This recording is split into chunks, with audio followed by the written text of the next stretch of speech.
Halo, Assalamualaikum warahmatullahi wabarakatuh. Kami dari kelompok satu mau menjelaskan sequence diagram dari web yang kami akan jelaskan nanti. Di sini kita lihat ada dua proses ya. Yang di pertama itu proses barang masuk sama proses barang keluar. Untuk yang pertama itu kita mulai dari admin, yang dimana admin itu melakukan login terlebih dahulu, dimana loginnya itu harus membutuhkan username sama password. Dimana kalau username sama password yang dia masuk itu sesuai, maka akan validasi sama valid, akan ada notif login berhasil sesuai apa yang kita bikin dalam database ini.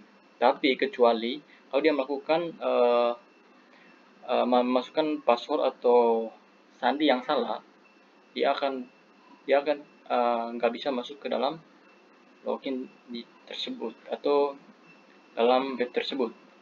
Oke, setelah melakukan login sama validasi user, sama udah berhasil tambah login, dia lanjut memilih menu barang masuk ya. Di sini kita bisa lihat di sini menu barang masuk, yang dimana yang pertama input barang masuk. Dia harus menginput dulu. Setelah barang yang masuk, dia harus menginput barang yang masuk. Ada berapa item dan dipisah juga kan dalam segi kategorinya itu apa aja, nama barang itu apa aja, pasti dipisah, makanya diinput dalam input data barang masuk ya kan. Setelah diinput, dia harus melakukan simpan data barang masuk. Setelah melakukan input tadi, barang itu simpan data di dalam database.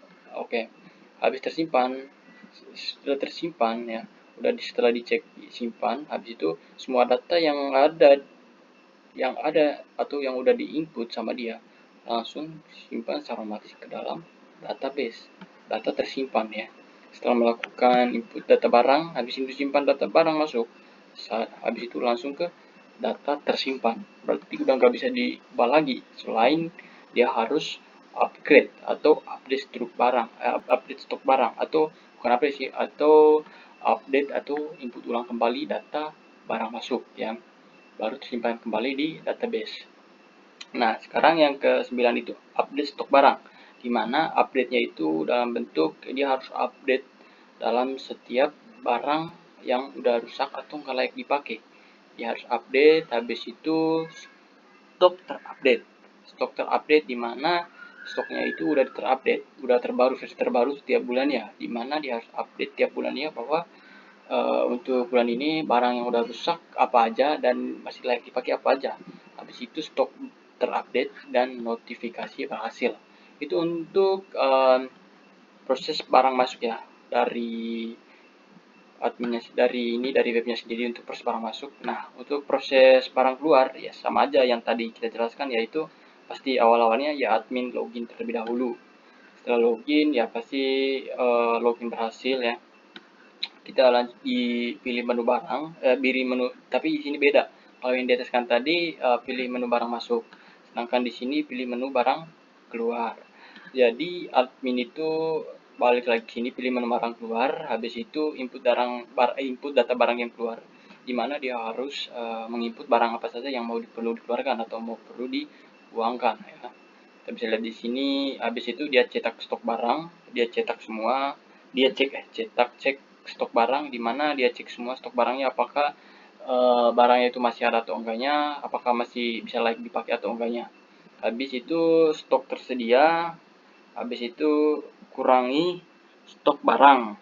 Oke, berarti di sini kita bisa lihat dia harus menghapus atau mengupdate ya, sama kayak tadi mengupdate barang. Di sini menggunakan kata kurangi stok.